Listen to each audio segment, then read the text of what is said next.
Hello everyone, it's Dr. Teba and today we will discuss about different uterine positions such as anteverted, retroverted, anteflexed and retroflexed. When the term variant is used, it refers to the angle of the cervix, and when the term flexion is used, it refers to the angle of uterine body. The first image is the anteverted uterus. It is the most common uterine position in which the surface faces or tilts anteriorly and there is no bending of the body of the uterus, so that's why we do not comment on it. We just talk about the cervix, and on the right side is the retroverted uterus. Here you can notice the cervix is facing posteriorly or downwards in this image. And again, there is no noticeable bend of the body of the uterus, so we don't comment on it. In anteflexed uterus, the body of uterus will face anteriorly. There will be a bend,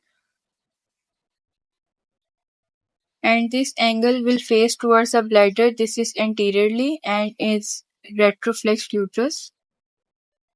There will be a bend in the uterine body. This angle will face posteriorly away from the bladder. Here we notice two things. That's why we use two terms, anteverted. The cervix is facing anteriorly and in this image it is facing upward. And then the body of the uterus is bending anteriorly. The bladder is supposed to be here in the top left corner of the image. And here we have the anteverted and retroflexed. The cervix is again facing upwards materially. And the body of the uterus is bending away from the bladder, that is posteriorly here.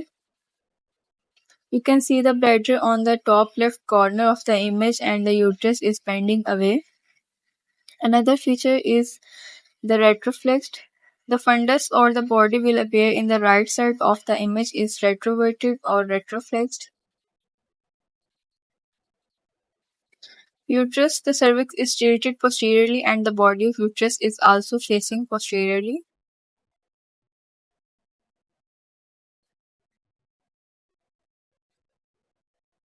And here we can see it is in the right side of the image because the bladder will be appearing in the top left side and the left side of the image. The cervix is not very clear in this image.